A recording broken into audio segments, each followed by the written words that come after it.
주일 예배 가운데 함께 하신 모든 분들에게 하나님의 놀라운 은혜와 사랑이 여러분의 삶과 가정 가운데 충만하게 부어지기를 간절히 축복합니다. 덥죠? 저만 덥는가? 이거 좀 꺼주시면 좋을 것 같습니다. 추우시면 옷 입으세요. 여러분, 새 아파트의 분양률을 높이기 위해서 꼭 필요한 것이 있어요. 어떤 걸까요, 여러분? 홍보? 그렇죠. 홍보도 중요하지만 뭐를 만들어야죠? 모델하우스를 만들어야 합니다. 모델하우스에 가보면요, 누구나 한 번쯤 이런 생각을 하게 됩니다. 와, 여기서 살면 진짜나 얼마나 좋을까? 반짝이는 대리석, 바닥, 은은한 조명, 단장이라도 누워 자고 싶은 최고급 침대, 세련된 주방, 호텔처럼 꾸며진 욕실까지 모든 것이 완벽해 보입니다. 그런데 중요한 것은요, 아무리 하려 해도 모델하우스는 어디까지 모델하우스라는 거예요. 아무리 근사한 주방이라고 해도 인덕션 위에 냄비를 올리고 라면을 끓여 먹으려고 하면 어떻게 될까요? 잡혀가요. 끓일 수가 없는 거예요. 양문형 냉장고가 너무나도 아름답지만 그 문을 열어 시원한 물 한 잔을 꺼내 마실 수 없습니다. 왜요? 거기에는 뭐라고 써 있냐면요, 본 제품은 전시용입니다 라는 문구만 붙어 있기 때문입니다. 더 결정적인 것이 있는데요, 바로 화장실이에요. 겉으로는 최고급 호텔처럼 욕실처럼 보이지만요, 실제로 사용하려고 하면 큰일 나죠. 왜 그럴까요, 여러분? 바닥 아래에 배관이 연결되어 있지 않기 때문입니다. 겉은 완벽해 보이지만 실제로 살 수 없는 집, 사용할 수 없는 집, 본질이 없는 집, 그것이 바로 모델하우스라는 거예요. 그런데 여러분, 오늘 본문에 나오는 아나니아와 삽비라의 신앙이 바로 모델하우스 신앙이었어요. 겉으로는 헌신하는 것 같았습니다. 겉으로는 믿음이 좋은 것 같았습니다. 겉으로는 하나님께 모든 것을 드리는 사람들처럼 보였어요. 그러나 여러분, 자세히 보니까요, 실제로는 아니었어요. 사람들 앞에 거룩해 보였지만 하나님 앞에서는 신실하지 못했다라는 거예요. 저는 오늘 이 말씀을 통하여 우리 모두가 사람들에게 인정받기 위한 보여주기식 신앙이 아니라 하나님께서 인정하시고 하나님께서 기뻐하시는 진짜 그리스도인으로 설 수 있는 귀한 은혜가 있기를 예수님의 이름으로 간절히 축복합니다. 본문 1절의 말씀을 한번 보도록 하겠습니다. 본문 1절 말씀입니다. 아나니아라 하는 사람이 그의 아내 삽비라와 더불어 소유를 팔아. 여러분, 아나니아와 삽비라는요, 부부였어요. 그리고 그들은 초대 교회 공동체 안에 속한 일원이었습니다. 본문 1절에서 그들은 자신들의 소유를 어떻게 했다고 성경은 얘기하죠?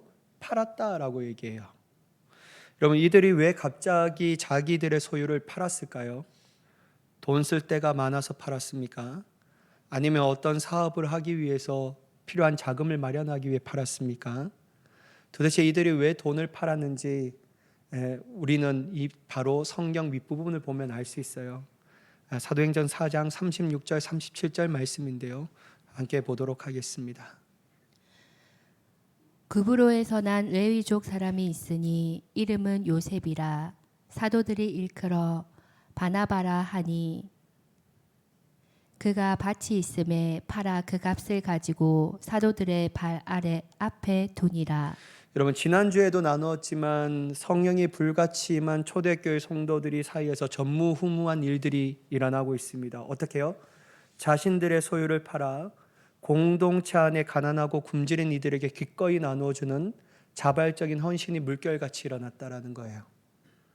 특별히 여러분, 이 사도행전 4장 36절 37절은요, 공동체 안에서 깊은 존경을 받고 있는 누가 등장하죠? 바나바라는 인물이 등장해요. 이 인물 또한요, 자신의 밭을 팔아 사도들 앞에 내어놓는 아름다운 헌신을 보여줍니다. 여러분, 이것을 지켜본 초대교회 사람들 중에 누가 있었죠? 아나니아와 삽비라도 있는 거예요. 그 부부도요, 바나바가 했던 모든 일들 보면 깊은 감명을 받아요. 그리고 우리도 저렇게 헌신해야 되겠다라는 마음을 먹습니다. 그런데 여러분 중요한 게 있어요. 제가 일부 때도 말씀드렸는데요. 신앙을 열심히 해봐야 되겠다. 결단으로 돼요, 안 돼요? 돼요?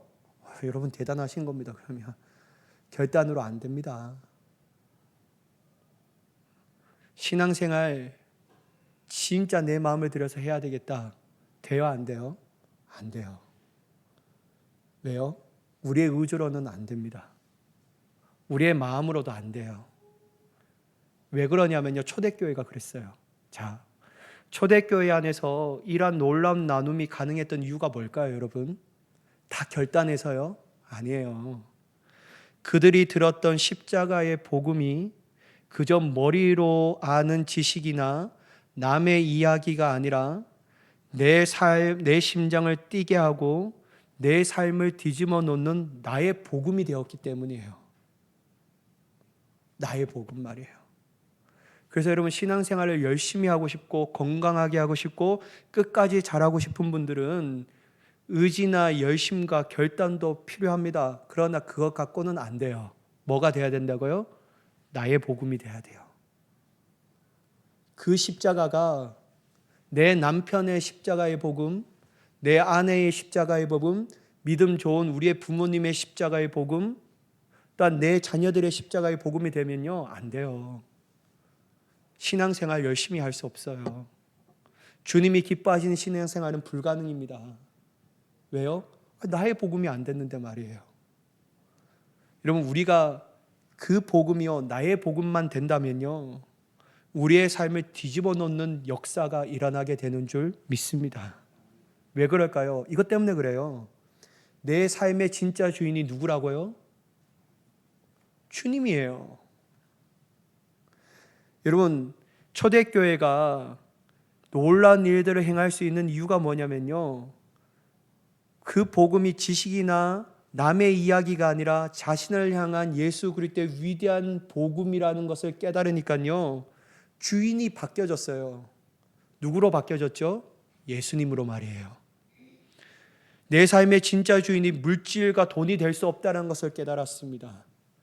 나를 위해 십자가에서 생명을 내어주신 예수 그리스도의 심을 온전히 믿었기 때문에 기꺼이 자신의 것을 내어놓는 일들이 일어나는 거예요. 여러분 바나와 같은 이들의 순전한 헌신을 보며 성도들이 얼마나 칭찬과 깊은 존경심을 가지고 계셨습니까? 가지고 있겠습니까? 근데 여러분 요 지점이요 아나니아와 삽비라의 마음에 미묘한 틈을 생기게 합니다. 그들도 그 공동체 안에서 바나바처럼 칭찬과 인정 그리고 존경을 받고 싶었던 거예요. 근데 여러분 이게 온전히 될 수 없는 이유가 뭐냐면요 아나니아와 삽비라는 그렇게 하고 싶은 결단도 있고 마음도 있고 헌신하고자 하는 힘도 있었지만 뭐가 안 된 거예요? 나의 복음이 안 된 거예요. 그러니까요 나중에 보면요 비참한 일을 경험하게 됩니다. 어떤 분은 이렇게 얘기할 겁니다. 목사님 귀한 땅을 팔아 바쳤는데 너무 그 부부를 나쁘게 보는 것만 아닙니까? 라고 반문할 수 있어요. 그런데 여러분 2절의 말씀을 보면요 이 부부의 행동이 얼마나 순수하지 않았는지를 우리는 뼈저리게 볼 수 있는 거예요. 자 본문 2절의 말씀을 함께 보도록 하겠습니다. 그 값에서 얼마를 감춤해 그 아내도 알더라. 얼마만 가져다가 사도들의 발 앞에 두니. 여러분 부부는 땅을 판 돈을 전부 하나님께 드려요 안 드려요? 안 드려요. 그리고 얼마를 어떻게 해요? 감춰요. 근데 여러분 이게 아나니아는 남편인데 삽비라는 아내입니다. 여러분 아나니아가 삽비라 몰래 해요? 아니면 삽비라가 아나니아가 알지 못하게 그렇게 합니까? 아니면 서로 알아요? 서로 알아요. 근데 여러분 여기서 감추다라는 단어가요 단지 단순한 숨김의 의미가 아니에요.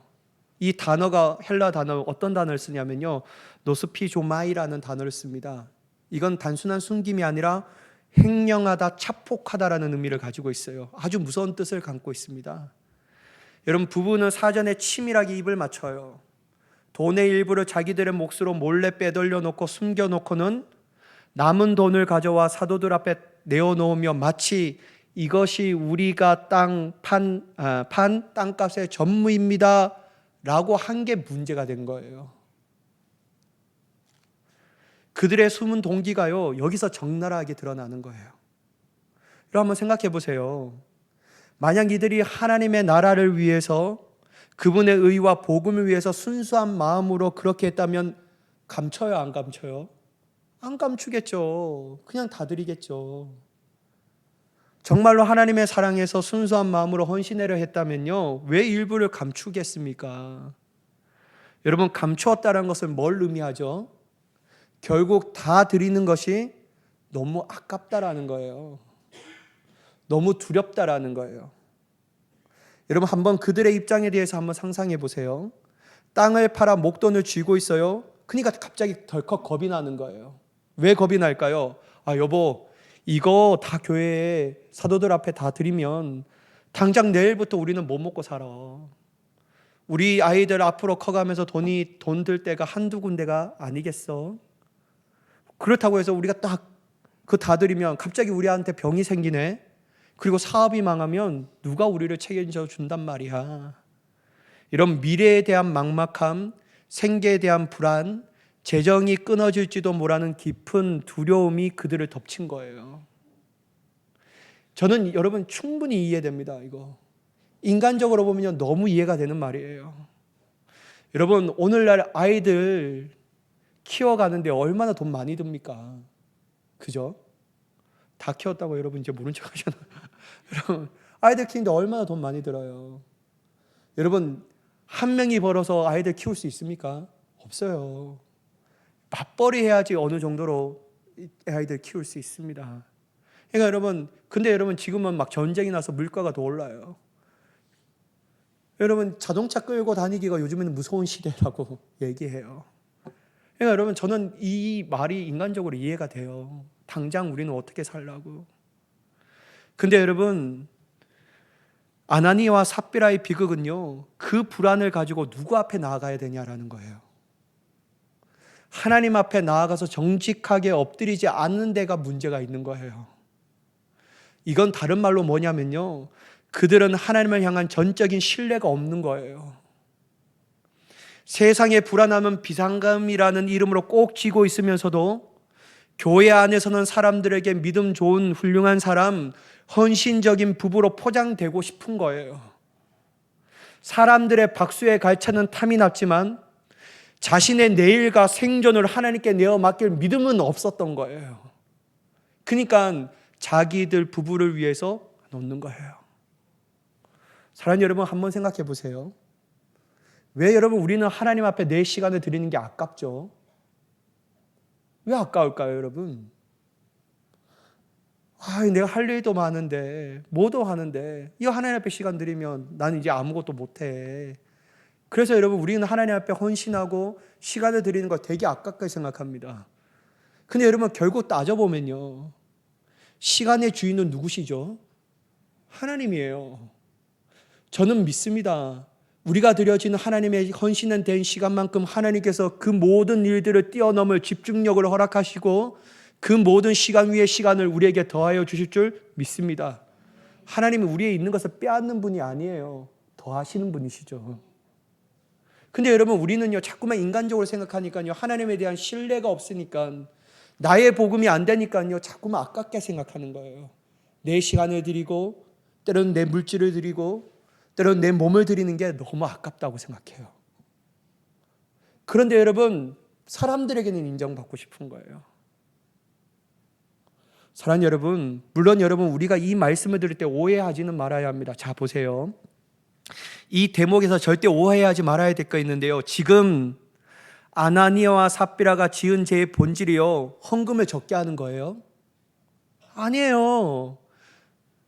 액수가 적다. 그냥 아주 많이 해야지. 이거 뭐라고 한 게 아니에요. 여러분, 하나님께서 원하시는 것이 그들의 전 재산을 원하시는 거예요? 여러분, 아닙니다. 여러분, 겁내지 마세요. 저는 오늘 이 설교를 준비하면서 다음 주부터 우리 교회 안 나오겠다, 자꾸 이런 생각해서. 여러분, 겁내지 마세요. 그런 일들은 여러분들에게 없어요. 없어요. 그런 일 없습니다. 하나님 뭐 여러분들 아파트 밭이라고 하겠습니까? 그런 일 없어요. 그러니까 여러분 너무 염려하지 마시고 무서워하지 마세요. 여러분 하나님은 우리에게 전 재산을 바치라는 분이 아니에요. 하나님은 없어서 궁핍한 분이 아니에요. 이 세계 모든 만물이 누구의 거예요? 하나님 거예요. 근데 하나님이 없어서 쩔쩔매갖고 너 이거 바쳐라, 안 바치면 너 죽는다, 이렇게 얘기하시는 분이에요? 아니에요. 여러분 하나님 째째한 분 아닙니다. 하나님께서 우리가 일을 드리면 하나님은 십과 백과 천과 만을 채워주시는 그렇게 좋으신 하나님이신 줄 믿으시기 바랍니다. 하나님은 그런 분이에요. 그러니까 여러분 하나님이 원하시는 것은 그들의 전 재산이 아니었어요. 뭐가 문제냐면요, 그들이 죄는 일부를 바치면서도 마치 전부를 바치는 척했다라는 거예요. 이게 하나님을 기만하고 사람을 속이려는 위선과 거짓이 그들의 죄의 본질이었다라는 거예요.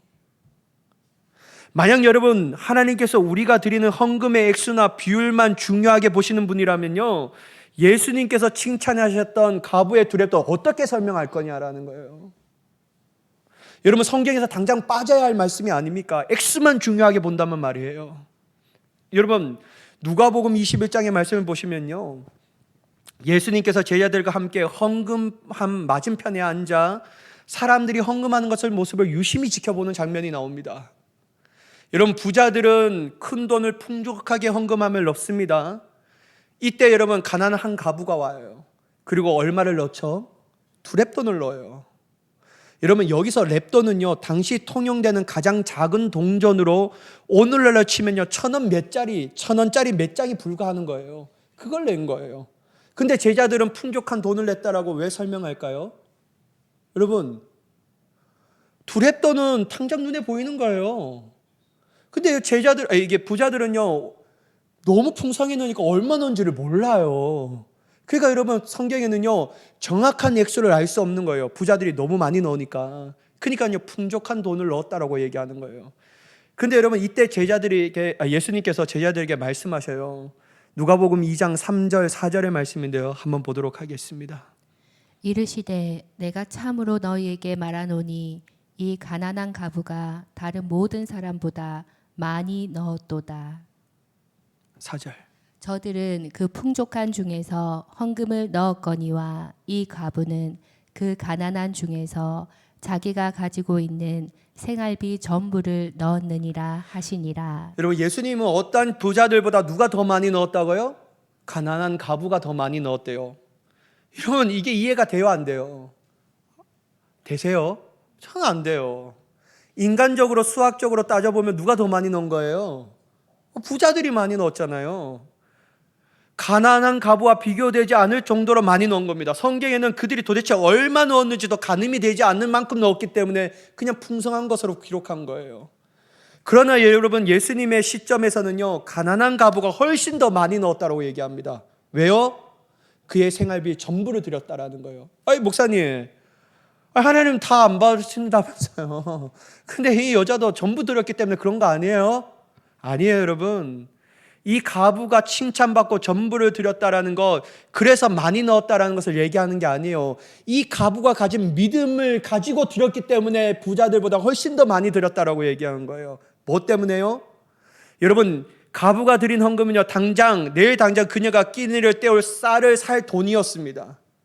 이것을 드리고 나면 당장 내일 굶어요, 안 굶어요? 굶을 수가 있는 거예요. 그런데도 그녀는 이 동전 2입을 드리면서 자신의 삶 전체를, 자신의 내일과 미래를 누구의 손에 의탁한 거예요? 주님의 손에 의탁했기 때문에 가난한 가부가 칭찬받는 거예요. 하나님, 나의 생사하복을 주고 계시는 분은요 이 작은 동전 2입이 아니라 오직 살아계신 하나님 한 분뿐이십니다.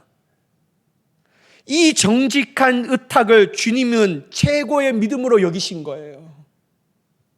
바로 여러분 예수님이 이것 때문에 가부가 훨씬 많이 드렸다라고 칭찬하는 거예요. 돈 액수가 중요한 게 아니에요 여러분. 이러한 관점에서 보면요 아나니와 삽비라가 돈을 드렸을지언정 그의 마음에 뭐가 빠져 있는 거예요? 하나님을 향한 신뢰와 경외함이 빠져 있는 거예요. 불꽃 같은 눈동자로 내 마음의 깊은 곳에 두려움과 탐욕을 깨뜨려 보시는 하나님을 의식하기보다는 당장 내 눈앞에 있는 사람들의 시선과 눈치만 살폈기 때문에 하나님이 그들을 책망하시는 겁니다. 돈이 중요한 게 아니고 말이에요. 여러분, 우리가 사람의 시선에만 매몰되어 살아간다면요, 하나님 앞에서 정직하게 삶을 산다라는 것은 불가능이에요. 감리교 창시자 존 웨슬리 목사님은요, 성도들에게 참된 성결에 대하여 끊임없이 강조해요. 그래서 여러분, 감리교에서 나온 존 웨슬리 목사님의 한 분파가 뭐냐면요, 성결 교단이에요. 그 요하키 성결이라는 아주 성결을 중요시 여깁니다. 여러분, 성결은요, 겉으로 보여지는 종교적 열심이나 행위가 전부가 아닙니다.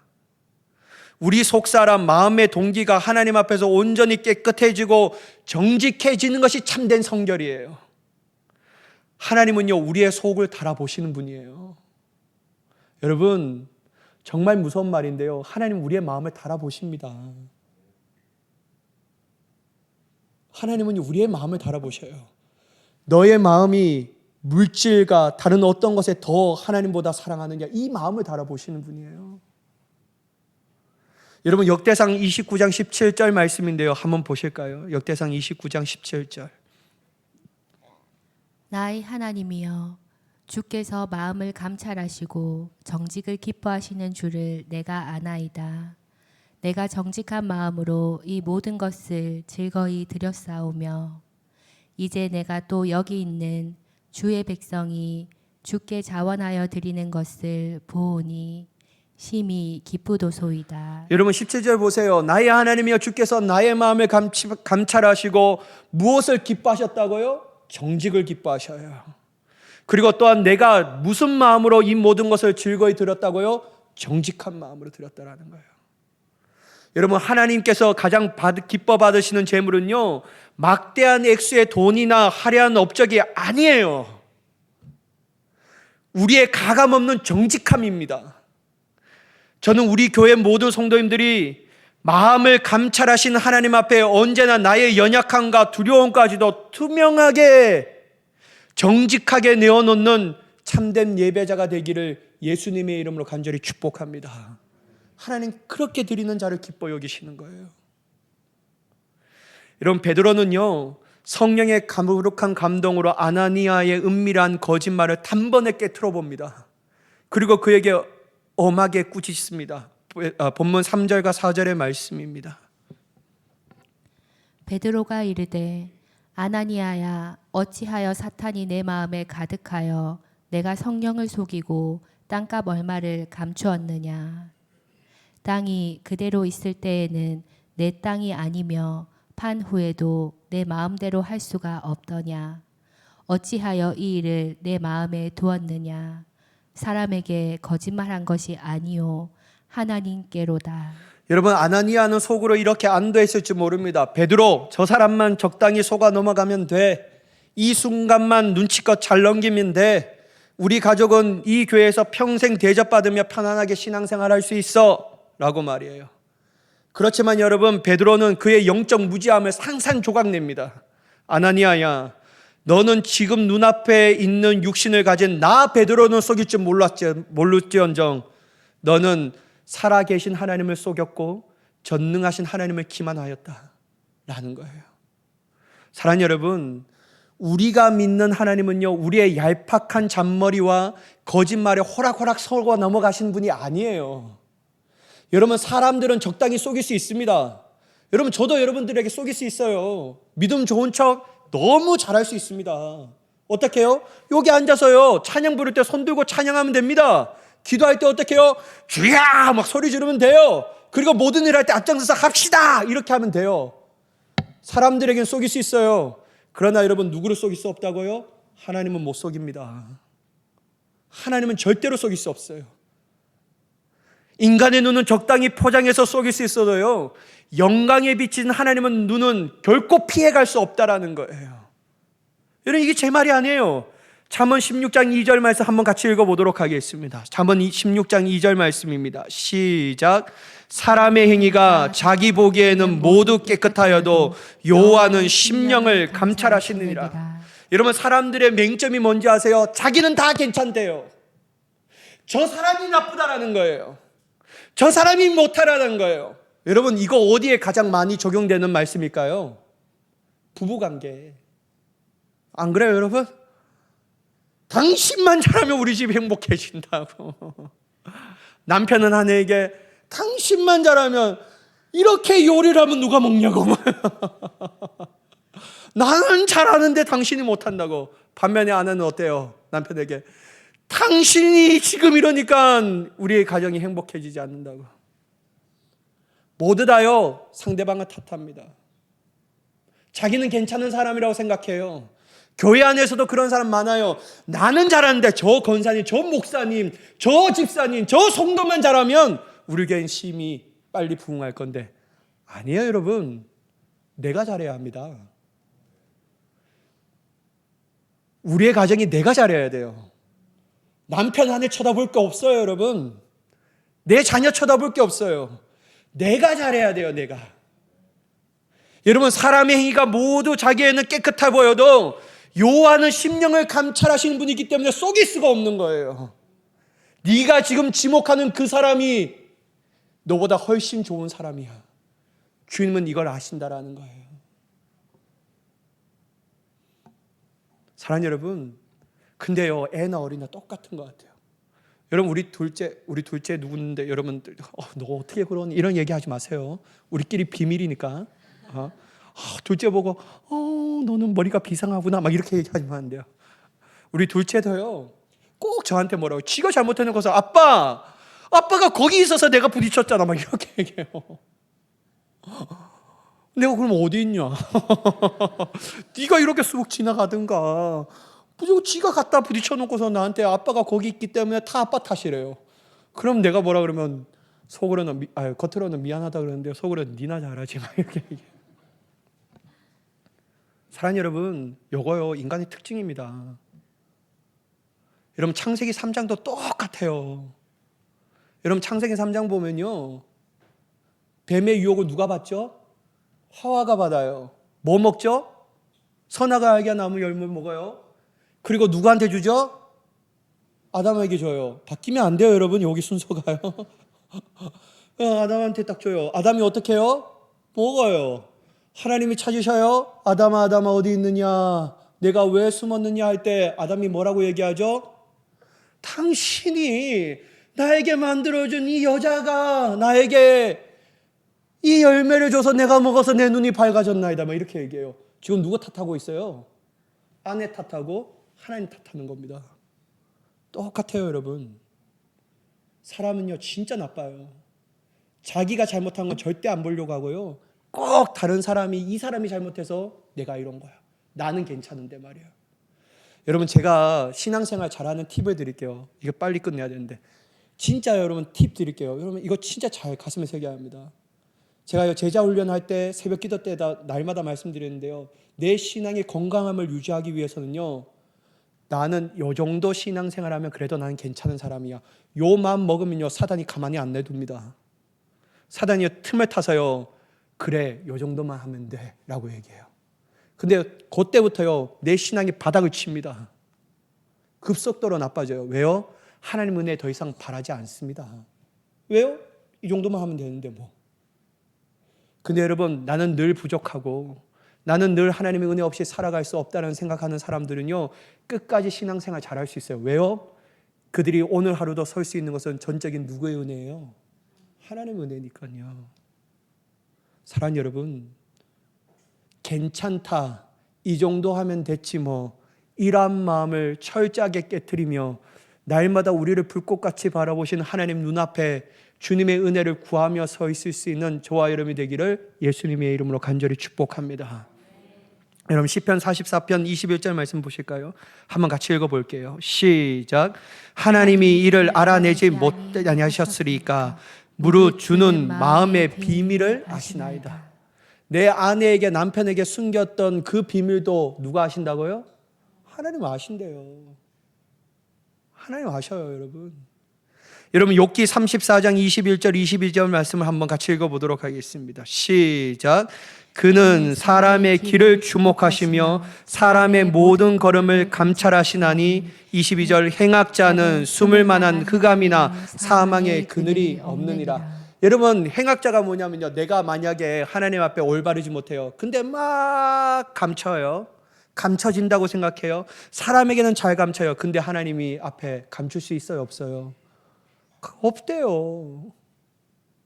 여러분 성경에는 이렇게 하나님을 속이려다가 비극적인 결말을 맞이하는 사람들의 이야기가 끝도 없어요. 여러분 여리고성 전투에서 승리한 후 절대 전리품에 손대지 말라는 하나님의 경고를 어기고 몰래 시날산의 아름다운 외투와 은금을 자기 장막 바닥 깊은 곳에 파묻어 숨겼던 사람이 누구죠? 아시죠? 누구예요, 여러분? 다들 이게 얘기를 안 하시면 아간이잖아요. 아간이 숨겨요.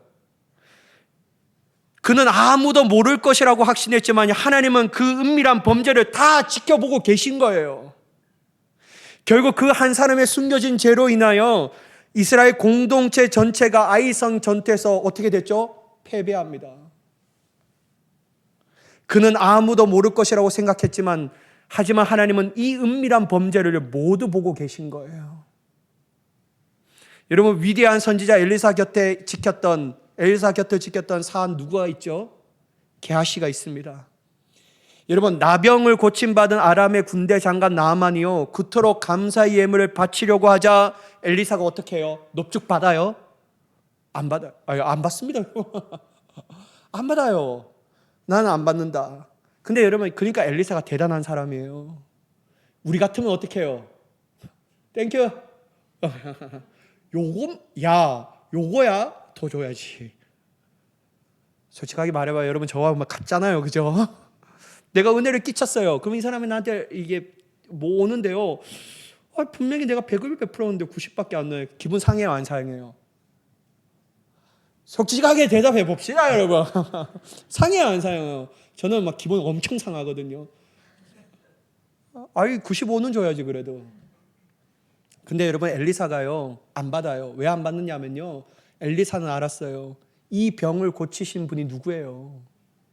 하나님이니까 안 받는 거예요. 내가 고친 게 아닌데 내가 어떻게 받을 수 있냐라는 거예요. 그래서 안 받아요. 근데 여러분 이런 모습을 누가 보고 있어요? 게하시가 본 거예요. 그래서 게하시가요 막 따라갑니다. 그리고 그 재물을 받아오는 거예요. 거짓말하면서요. 그리고 돌아와서 엘리사 앞에서 시치미를 뚝 떼요. 자 보세요. 열왕기하 5장 25절의 말씀인데요. 한번 같이 보겠습니다. 시작. 들어가 그 주인 앞에 서니 엘리사가 이르되 게하시야 내가 어디서 오느냐 하니 대답하되 당신의 종이 아무데도 가지 아니하였나이다 하니라. 여러분 엘리사가 알고 묻는 거예요? 모르고 묻는 거예요? 팩트 체크하고 싶어서 그런 거예요? 아니면 다른 목적이 있기 때문에 이렇게 묻는 거예요? 목적이 있어요. 어떤 목적요? 내가 너에게 회개할 기회를 주겠다. 그것 때문에 묻는 거예요. 근데 여러분 게하시가 뭐라고 한지 아세요? 여러분 열왕기하 5장 26절에 자 한번 죄송합니다. 25절 보면요. 당신의 종이 아무데도 가지 아니하였나이다. 시침을 뚝 떼요. 그때 여러분 하나님의 사람이었던 엘리사가요 그 거짓말을 알고 이렇게 26절에 말합니다. 한번 같이 읽어보겠습니다. 시작. 엘리사가 이르되 한 사람이 수레에서 내려 너를 맞이할 때 내 마음이 함께 가지 아니하였느냐. 지금이 어찌 은혜를 받으며 옷을 받으며 감람원이나 포도원이나 양이나 소나 남종이나 요정을 받을 때이냐. 여러분 한번 보세요. 탐욕과 욕심 그리고 미래에 대한 염려에 눈이 멀어지면 누가 안 보여요? 하나님이 안 보여요. 게하시는 엘리사를 통해 일어난 그 놀라운 하나님의 기적을 매일매일 곁에서 생생하게 목격하고도 마음속에서 물질에 대한 탐욕이 들어찾아요. 하나님이 안 보여요. 하나님을 향한 두려움을 잃게 돼요. 그리고 뻔뻔하게 그 앞에서 뭐 해요? 거짓말해요. 결국 여러분 욕심과 탐욕이 마음에 가득하면요, 하나님을 속이는 어리석은 일을 하면서도 자신이 그렇게 한 일인지 깨닫지 못하는 거예요. 그 모든 것을 다 알고 계신 하나님 앞에서도 담대하게 거짓말합니다. 근데 여러분 오늘 이 비극이요, 아나니아 한 사람에게로 끝나냐? 아니에요. 누구까지 일어나죠? 삽비라에게까지 일어나요. 이런 본문 8절의 말씀을 한번 보도록 하겠습니다. 본문 8절 말씀입니다. 베드로가 이르되 그 땅 판값이 이것뿐이냐 내게 말하라 하니 이르되 예 이것뿐이라 하더라. 여러분 베드로의 이 짧은 질문을 들으면 어떻게 들려져요? 이것도 여러분 그녀를 정죄하기 위해서 얽매이기 위한 함정의 질문이었어요? 아니면 다른 뜻이 있어서 묻는 거예요? 다른 뜻이 있는 거예요. 뭐예요? 회개의 은혜를 주는 거예요. 삽비라를 향한 하나님의 마지막 자비이자 간절한 회개의 기회였다라는 거예요. 삽비라야, 지금이라도 늦지 않았다. 내게 솔직하게 정직하게 말해다오. 그러나 여러분 욕심과 사람들의 시선에 눈에 멀어 거짓에 사로잡힌 삽비라는요, 자신에게 찾아온 이 마지막 은혜의 기회마저 제 발로 걷어차버립니다. 예, 이것이 전부입니다. 남편과 똑같이 천연스럽게 거짓말을 한 그녀 역시 남편이 누운 그 차가운 비극의 자리에 함께 눕게 되는 거예요. 사랑하는 여러분, 저는요 이걸 보면서 깨달았던 진리가 있어요. 여러분, 우리는요 악한 일에 함께 도모하는 자가 되지 말아야 할 줄 믿습니다. 저는 여러분의 가정이, 여러분들의 삶이 날마다 하나님의 사명을 위하여 힘써 도모할 수 있는 복된 가정과 복된 삶이 되시기를 예수님의 이름으로 간절히 축복합니다. 여러분 절대로 하나님의 뜻을 거스르는데 도모하지 마세요. 그러면요 나중에는요 그 모든 것들이요 책임이라는 하나님의 청구서를 받게 되는 거예요. 하나님은 반드시 책임을 물으셔요. 거기에 대한. 그러니까 여러분, 우리는 하나님의 선한 일들에만 도모할 수 있는, 협력하여 선을 이룰 수 있는 우리가 되어야 할 줄 믿습니다. 마지막 결론인데요 여러분, 이 11절에 이렇게 하면서 이 사건에 대해 마무리해요. 11절 한번 같이 읽어보도록 하겠습니다. 시작. 온 교회와 이 일을 듣는 사람들이 다 크게 두려워하느니라. 여러분, 이 사건을 통해 하나님께서 이제 막 태동하여 은혜에 취해 있던 초대교회 성도들의 영혼을 강하게 흔들어 깨우셨어요. 성도들이 느낀 큰 두려움은요 단순한 공포나 귀신을 볼 때 느끼는 무서움이 아니었어요. 이건 뭐냐면 용어는 holy fear라고 말합니다. 거룩한 두려움이었어요. 바로 창조주 하나님을 향한 엎드린 경외심이었다라는 거예요. 하나님께서 초대교회를 통하여 다시금 하나님을 경외함을 일깨우셨다라는 거예요. 그래서 하나님의 거룩하심을 잃어버리지 않고 세상을 향하여 하나님의 거룩하심을 보여줄 수 있는 교회로 세우기 위한 작업이었다라는 거예요. 사랑하는 여러분, 하나님께서는 교회가 그저 사람들끼리 모여 칭찬하고 위로하는 인간적인 친목 모임이 되는 것을 원하지 않습니다. 세상 사람들과 똑같이 돈을 두려워하고 체면을 중요시하며 겉모습만 꾸미는 공동체가 되기를 원하지 않아요. 교회의 진정한 생명력은요 성도의 숫자가 얼마나 많은가 달려있지 않습니다. 교회의 재정이 얼마나 넉넉한가를 달려있지 않아요. 여러분, 교회는요 돈 없어도 하나님의 역사심이 이끌어 나갑니다. 그게 하나님의 교회의 역사예요. 오직 하나님 앞에서 거룩함입니다. 그리고 이 거룩함은 우리가 살아계신 하나님을 진정으로 경외할 때, 그분 앞에 매일 정직하게 내 삶을 쏟아놓을 때 비로소 우리 삶 가운데 부어지는 은혜인 줄 믿으시기 바랍니다. 이런 마지막 잠언 14장 27절 말씀만 함께 읽겠습니다. 같이 읽겠습니다. 시작. 여호와를 경외하는 것은 생명의 샘이니 사망의 그물에서 벗어나게 하느니라. 여러분, 제가 좋아하는 마지막 이분 목사님의 말씀만 좀 나누면서 마치려고 합니다. 영국의 유명한 영성가가 있는데요. 그분의 이름이 누구냐면요, 오스왈드 챔버스라는 목사님이세요. 그분이 이렇게 얘기합니다. 우리가 하나님을 경외할 때 세상에 다른 아무것도 두려워하지 않게 되지만 하나님을 경외하지 않으면 세상의 모든 것을 두려워하게 됩니다.